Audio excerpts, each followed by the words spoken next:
Saksakallan gunarnavasya Vande Guru Sri Charanarabindam.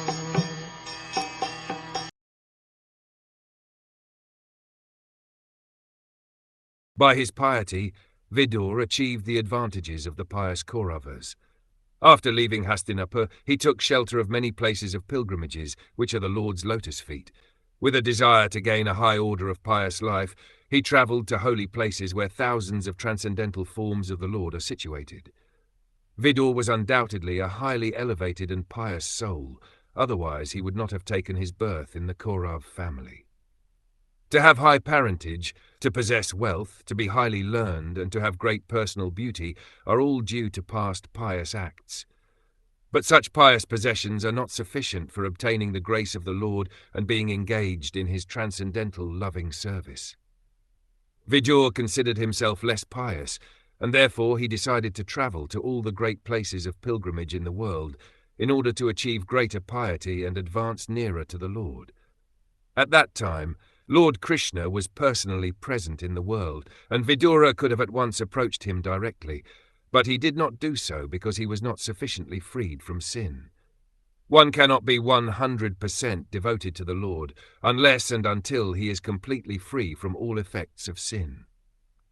Vidura was conscious that by the association of the diplomatic Dhritarashtra and Duryodhan, he had lost his piety and was therefore not fit to associate at once with the Lord. In Bhagavad Gita, this is confirmed in the following verse. Persons who are sinful asuras like Kamsa and Jarasandha cannot think of Lord Krishna as the Supreme Personality of Godhead, the Absolute Truth.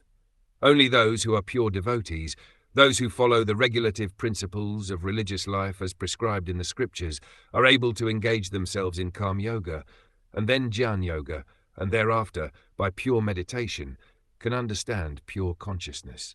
When God consciousness is developed, one can take advantage of the association of pure devotees. Shyan Mahatsevaya Vipra Punya Tirtha Nishevanot.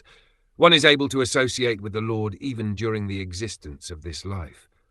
Places of pilgrimages are meant for eradicating the sins of the pilgrims, and they are distributed all over the universe just to give facility to all concerned for attaining pure existence and God realization.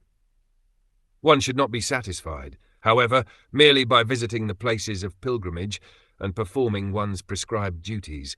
He should be eager to meet the great souls who are already there, engaged in the service of the Lord. In each and every place of pilgrimage, the Lord is present in his various transcendental forms. These forms are called archamurtis, or forms of the Lord, which can be easily appreciated by the common man. The Lord is transcendental to our mundane senses. He cannot be seen with our present eyes, nor can he be heard with our present ears. To the degree that we have entered into the service of the Lord, or to the proportion to which our lives are freed from sins, we can perceive the Lord.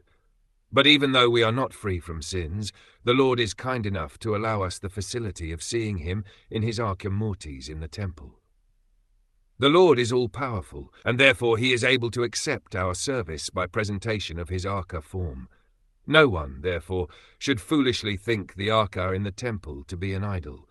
Such an archamurti is not an idol but the Lord himself, and to the proportion to which one is free from sins, he is able to know the significance of the archamurti.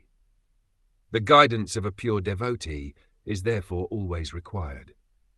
In the land of Bharatvarsha, there are many hundreds and thousands of places which distributed all over the country, and by traditional practice the common man visits such holy places during all seasons of the year. Some of the archa representations of the Lord situated in different places of pilgrimage are mentioned herewith. The Lord is present at Mathura, the birthplace of Lord Krishna, as Adikeshava. The Lord is present at Puri, Orissa, as Lord Jagannatha, also known as Purushottama. He is present at Allahabad, Prayaga, as Bindu Madhavav. At Mandara Hill, he is present as Madhusudan. In the Anandaranya, he is known as Vasudev, Padmanabha, and Janadan. At Vishnukanchi, he is known as Vishnu, and at Mayapura, he is known as Hari. There are millions and billions of such arca forms of the Lord distributed all over the universe. All these arca murtis are summarized in the Chaitanya Charitamrita in the following words.